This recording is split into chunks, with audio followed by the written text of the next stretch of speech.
उद्धारकर्ता प्रभु येशू ख्रिस्टको नाउँमा यहाँहरू सबैजनालाई जय मसीह। अनि फेरि पनि आजको यो नेपाली बाइबल सर्वेमा तपाईहरु सबैलाई स्वागत गर्न चाहन्छु। अनि आजको यो क्लासको लागि आउनुस् हामी प्रार्थनाको साथमा अगाडि बढ्नेछौँ।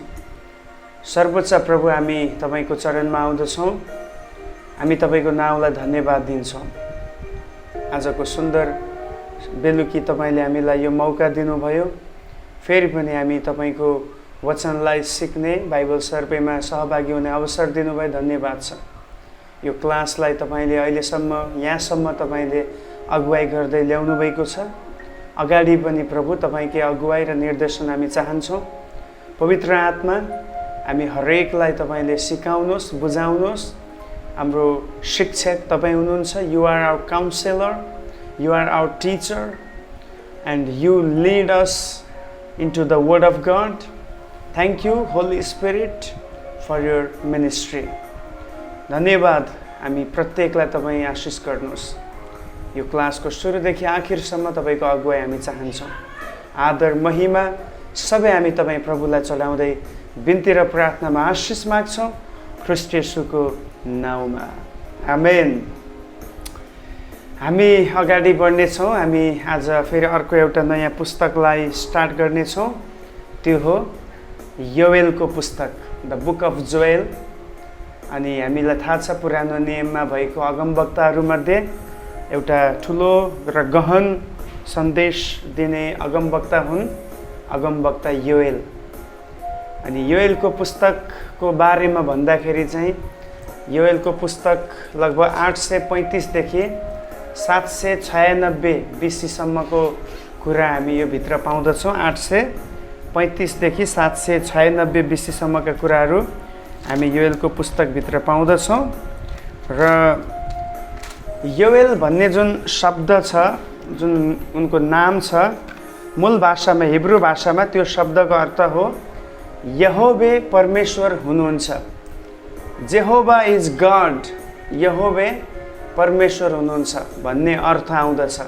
सो उसको नामले नै उनको सेवकाईलाई दर्शाउँदछ। म किन हरेक अगमवक्ताहरूको नाम तपाईँलाई बताउँदैछु? Because their name you know shows their ministry.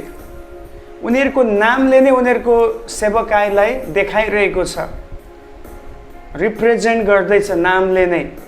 So Joel भन्ने नामको अर्थ नै हो Jehovah is my, the Jehovah is God. यहोवा नै परमेश्वर हुनुहुन्छ। अनि वास्तवमा उनले यहाँनिर यहुदा, खास गरी उनले सेवा गरेको जग्गाको नाम हो दक्षिणी यहुदा। अब तपाईँ क्लियर हुनुहुन्छ, उत्तरी इजरायल के हो, दक्षिण यहुदा के हो, निनवे के हो, बेबिलोन के हो, असुर के हो, अनि एदोम के हो। यस, तपाईँ अब बुझ्न सक्नुहुन्छ। यही हो बाइबल सर्वेले सिक्ने, बाइबल सर्वेबाट सिक्ने असल कुराहरू भनेको। सो उनले दक्षिणी यहुदामा फोकस गरेर सेवकाई गरे। अनि योएलको पुस्तकमा हामीले हेर्दाखेरि चाहिँ विशेष गरी अब उनको त्यति धेरै डिटेल त हामी पाउँदैनौँ, तर उनले यहुदाका जनताहरूलाई, मानिसहरूलाई पश्चाताप गर्नुपर्छ, परमेश्वरमा फर्किआउनुपर्छ भन्ने सन्देश उनले बडो जोडसँग दिएको हामी पाउँदछौँ। अब यदि उनीहरूले पश्चाताप नगरेको खण्डमा यहाँ बताइएको छ तिमीहरूमाथि हुलका हुल सलह आउनेछ। सलह, परमेश्वरले सलह पठाएर उनीहरूलाई के गर्नुहुनेछ? दण्ड दिनुहुनेछ भन्ने कुरा यो पुस्तकमा बताएको हामी पाउँदछौँ। साथै यो पुस्तकमा एउटा असल कुरा हामी देख्छौँ जो चाहिँ आज नयाँ नियमको विश्वासीहरूले पर्सनल लाइफमा एक्सपिरियन्स गरेको कुरा हो। त्यो हो पवित्र आत्माको भरिपुरी। प्रेज द लर्ड। पहिलो अगमवक्ताको पुस्तक हो योएलको पुस्तक, जहाँ पवित्र आत्माको भरिपुरी सबै मानव जातिले पाउनेछन् आखिरी दिनमा भनेर भविष्यवाणी गरिएको छ। सो यो धेरै राम्रो एउटा सुन्दर वचन भएको, सुन्दर प्रतिज्ञा भएको पुस्तक हो, जहाँ चाहिँ पवित्र आत्मा आउनुहुनेछ एन्ड उहाँले चाहिँ हामीलाई नयाँ भाषाहरू दिनुहुनेछ, अगमबानीका कुराहरू त्यहाँ हुनेछन्, दर्शन देख्ने कुराहरू त्यहाँ भएको छ, भविष्यवाणी गर्ने कुराहरू त्यहाँ भएको छ, जो चाहिँ प्रेरितको पुस्तक 2 अध्यायमा यो पुरा भएको हामी पाउँदछौँ। प्रेरित 2 अध्यायमा चाहिँ अगमवक्ता योएलले गरेको भविष्यवाणी पुरा भएको छ। अब यो पुस्तक लेख्नुको उद्देश्य, the purpose of written this book के हो भन्दाखेरि यहुदाका मानिसहरूलाई आफ्नो अधर्मबाट पश्चाताप गर्दै परमेश्वरकोमा आउनलाई उनी यो अगमवक्ताले चेतावनी दिँदैछन्। यदि तिमीहरू पश्चाताप गरेर आउँदैनौ भने तिमीहरूमाथि परमेश्वरको क्रोध र उहाँको न्याय आउँदैछ। So turn back to the Lord, प्रभुमा फर्किआऊ भन्ने सन्देश नै यो पुस्तकमा दिनको लागि लेखिएको छ। त्यसकारण यहाँनिर हृदय फटाएर, कपडा फटाएर होइन, बाहिरी देखावटीमा होइन, तर हृदयलाई तोडेर पश्चाताप गर्दै तिमीहरूले पश्चाताप गर्नु अनि प्रभुमा फर्किनु भन्ने कुराहरू यहाँ हामी पाउँदछौँ। सो यहुदाका मानिसहरूलाई आफ्नो अधर्मबाट पश्चाताप गर्दै परमेश्वरको आउन लागेको क्रोध र न्यायदेखि बाँच्नलाई अगमवक्ता योएलले आह्वान गरेको हामी पाउँदछौँ। अनि यही नै उद्देश्य यो पुस्तक लेख्नुको उद्देश्य हो। अब यो पुस्तकको लेखक स्वयं योएल आफै हुन्। 1 पदमा हामीले पढ्यौँ भने पाउँछौँ, पतुएलका छोरा योएल कहाँ आएको परमप्रभुको वचन। ओके, सो यहाँ हामी देख्दछौँ यहाँ चाहिँ योएलको नाम आएको छ। यो वचन कसकोमा आयो? अगमवक्ता योएल कहाँ आयो? God started to speak Joel to go and declare, to go and warn the people of Judah. Okay, यहुदाका मानिसहरूलाई गएर भन्नलाई, चेतावनी दिनलाई परमेश्वर योएलसँग बोल्न सुरु गर्नुभएको हामी पाउँदछौँ।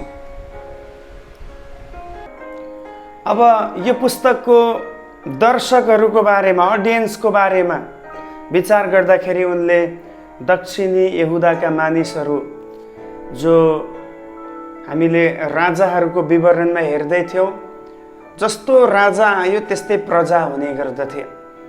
राजाले जुन हिसाबले मानिसहरूलाई डोर्याउने गर्दथ्यो त्यही अनुपातमा मानिसहरू बढ्ने गर्दथे। अब हामीले हेऱ्यौँ दक्षिण यहुदा उत्तरी इजरायलभन्दा केही मात्रामा असल त थियो, तर सबैजना असल थिएनन्। उनीहरू घरिघरि मूर्ति पूजामा र अन्य किसिमका पापहरूमा जो अन्य जातिहरूले गर्दछन्, संसारमा प्र्याक्टिस हुँदछ, यी प्रकारका पापहरूमा उनीहरू पनि लाग्दथे। अनि यो समयमा चाहिँ दक्षिणी यहुदाका मानिसहरूलाई एड्रेस गरेर अगमवक्ताले यो पुस्तक लेखेको हामी पाउँदछौँ। उनले लेखेको date, the written date is अब ड्युरिङ 835 to 796, जब अगमवक्ताले यो बिचमा सेवा गरेको थियो, लामो समय सेवा उनले गरे। यो बिचमा नै कुनै एउटा समयमा उनले यो पुस्तक लेखेको अनुमान गरिँदछ। ओके, अब यो पुस्तकमा भएको मुख्य व्यक्तिहरू भनेको पहिलो योएल अगमवक्ता आफै हुन्। उनी यहाँ अगमवक्ताको रूपमा छन्। प्रभुबाट वचन सुने र त्यो वचनलाई गएर उनले अलग अलग चरणमा यहुदाका मानिसहरूलाई गएर बताएको हामी पाउँदछौँ। पहिलो अगमवक्ता योएल, दोस्रो चाहिँ स्वयं वचन सुन्ने समूह, पिपल अफ जुडा, यहुदाका मानिसहरू, those who are listening the word of God.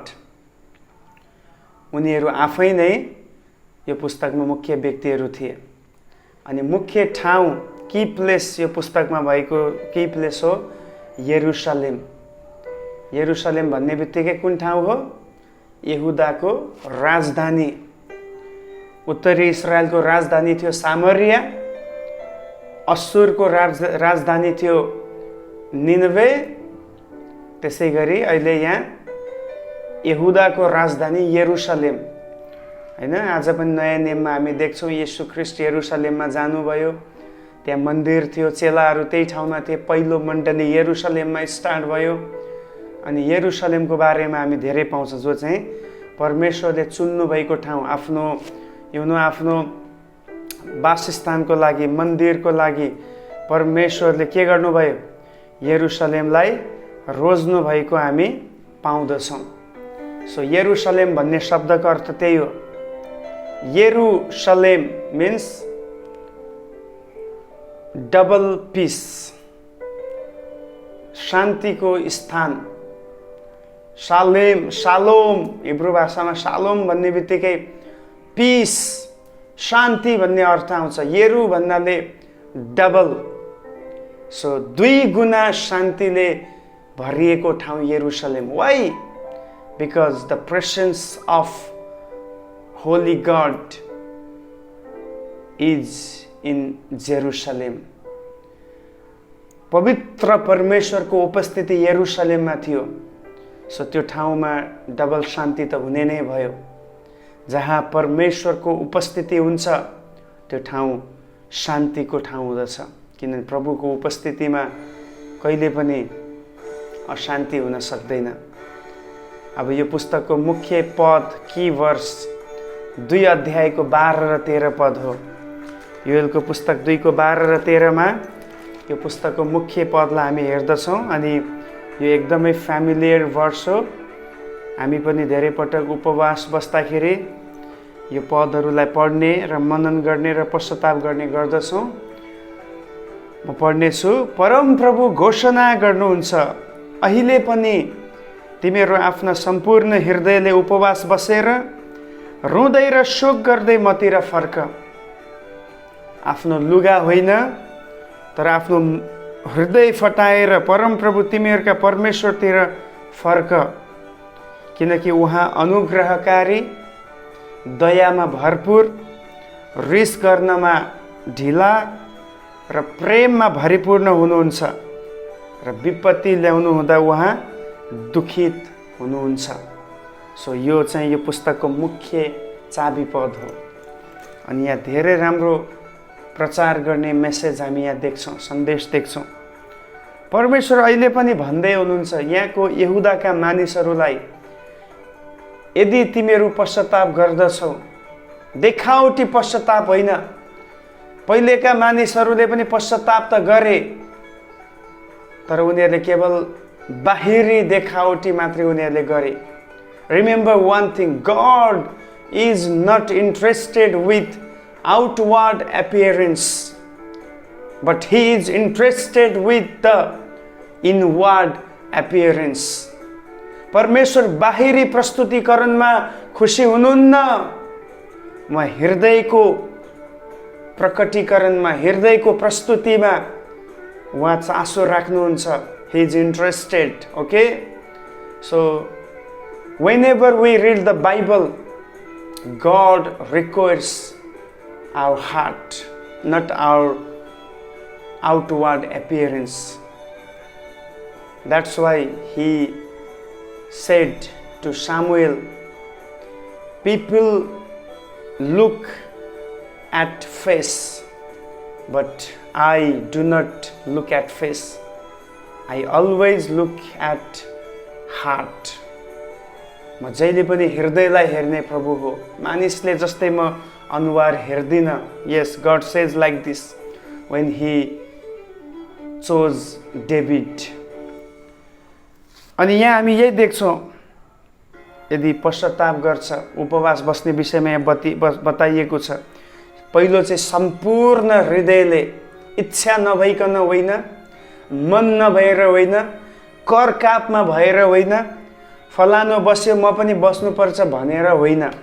उपवास बस्दाखेरि मेन कुरा चाहिँ तपाईँ र प्रभुसँगको सम्बन्ध बलियो बनाउनको लागि तपाईँको सम्पूर्ण 100%, 100% तपाईँको तपाईँको ध्यान चाहिँ प्रभुमा हुनुपर्दछ, त्यसप्रति इच्छा हुनुपर्दछ। अनि यहाँ भनिएको छ, रुँदै शोक गर्दै मतिर फर्क। उपवासको एउटा चिन्ह हो। त्यो बेलामा पुरानो समयमा मानिसहरू के गर्थे? उनीहरूको आउटवर्ड एपियरेन्स देख्ने बित्तिकै थाहा हुन्थ्यो कि ऊ चाहिँ उपवासमा छ, शोक गर्दैछ। उनीहरूको टाउकोमा खरानी हाल्थे, भाङ्रा लगाउँथे, तेल लगाउँदैनथे, मुख अनुहार अँध्यारो हुन्थ्यो, एकदमै निराशित र दुखित भएर उनीहरू के गर्थे? उपवास बस्ने गर्दथे। तर यहाँ के देख्दछौँ? बाइबलले भन्छ कि नयाँ नियममा चाहिँ हामी केवल बाहिरी रूपमा मात्र होइन, भित्र पनि त्यो हुनुपर्दछ, त्यो दर्द हुनुपर्दछ। आफ्नो लुगा फटाएर होइन, तर आफ्नो हृदय फटाएर परमप्रभु तिमीहरूका परमेश्वरतिर फर्क। वास्तवमा मानिसहरूले पश्चाताप गरी टोपल्थे, तर भोलि फेरि त्यही कमजोरीमा, त्यही पापमा, त्यही अधर्मका काममा उनीहरू लाग्ने गर्दथे।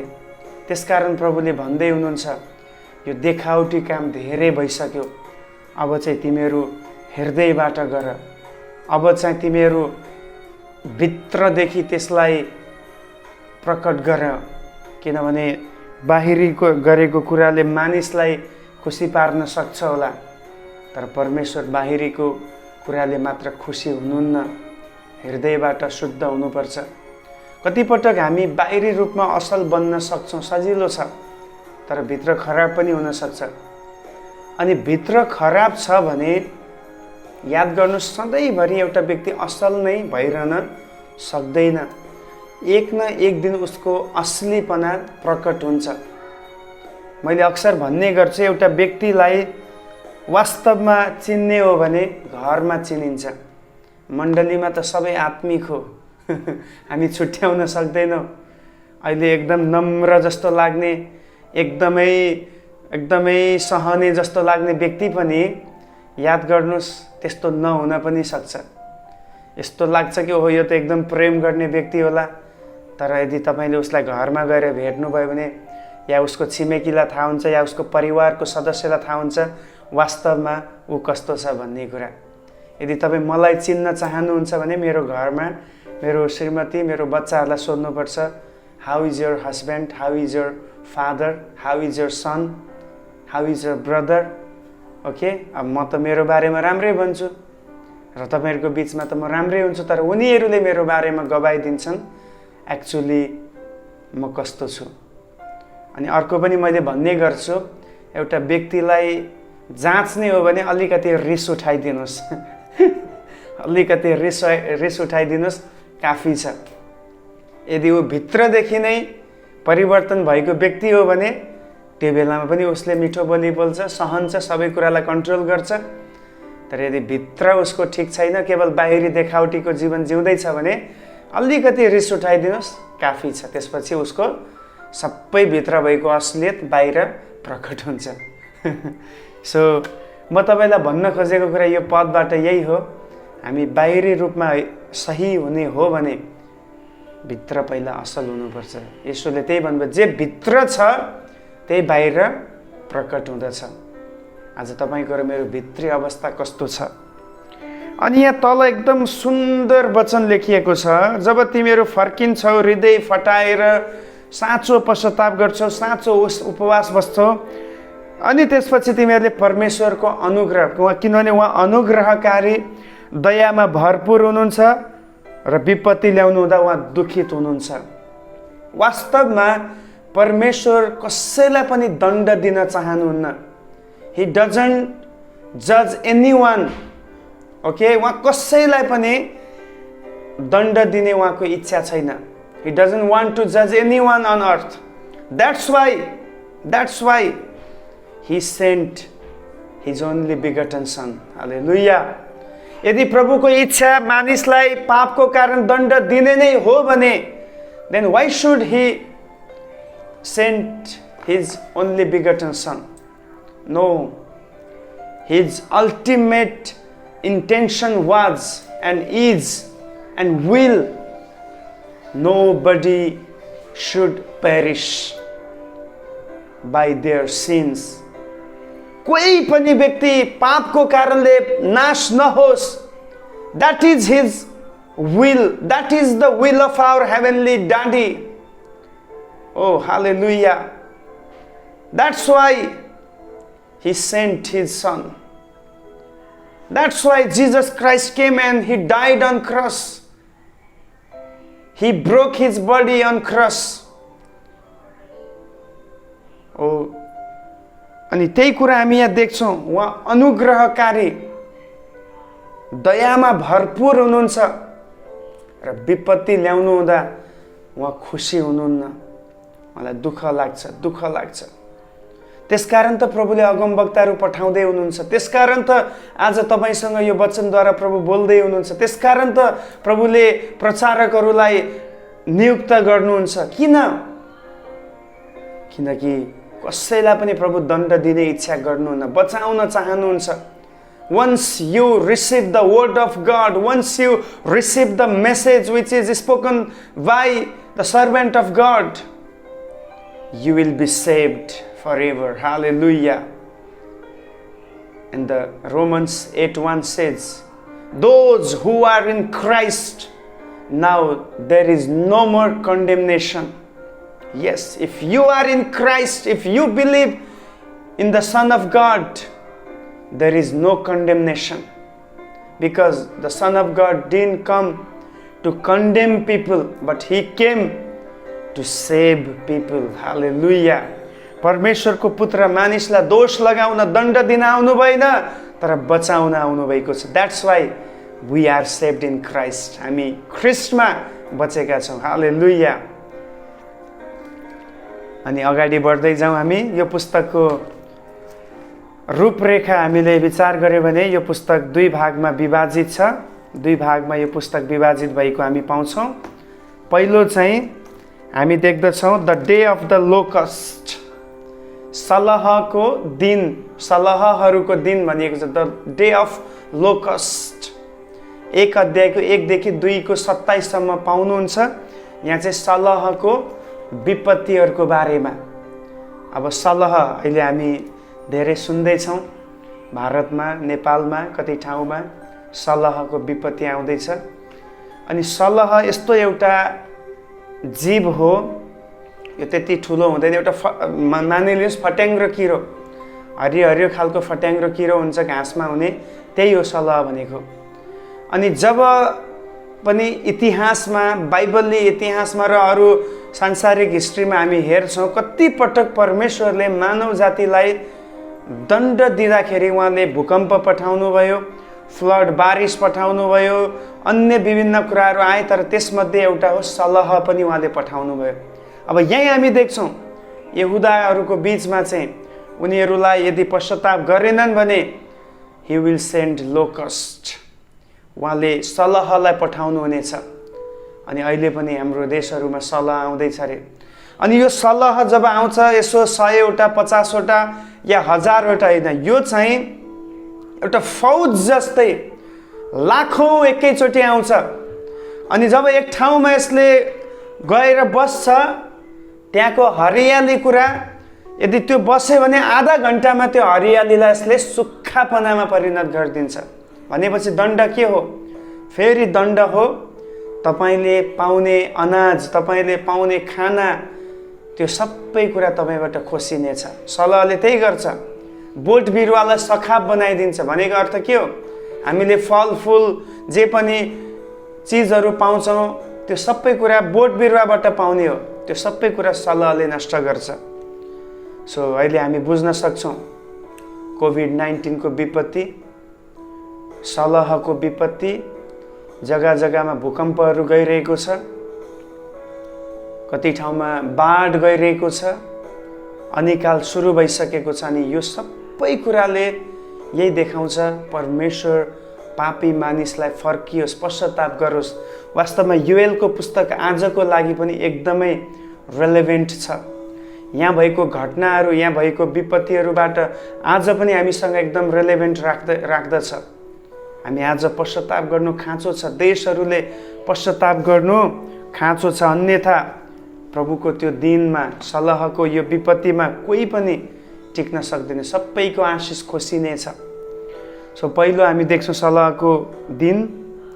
दोस्रो थिम छ the day of the lord, परम प्रभुको दिन, प्रभुको दिन। 2 अध्यायको 28 देखि 3 अध्यायको 21 पदसम्म हामी पाउँदछौँ। 2 को 28 देखि 3 को 21 सम्म हामी पाउँदछौँ। के पाउँदछौँ भन्दाखेरि परम प्रभुको दिनको बारेमा यहाँ बताइएको छ।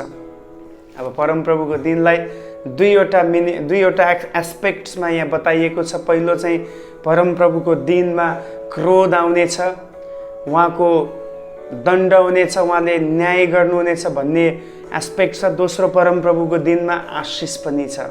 यस, प्रभुले आफ्नो काम गर्नुहुनेछ। यही पुस्तकमा हामी देख्छौँ उहाँले परमप्रभुको दिनमा पवित्र आत्मा पठाउने कुराहरू त्यहाँ आउँछ। वास्तवमा परमप्रभुको दिन भन्नाले अहिलेको समयलाई हामी बुझ्छौँ। ख्रिस्ट येशू यस संसारमा आउनु भएपछि उहाँको दोस्रो आगमन नहुन्जेलसम्म, ख्रिस्टको आगमनदेखि ख्रिस्टको दोस्रो आगमनसम्मको बिचको समयलाई हामी के भन्दछौँ? The day of the Lord, प्रभुको दिन। अनि बाइबलमा धेरै ठाउँमा हामी देख्छौँ प्रभुको दिन भनिएको छ।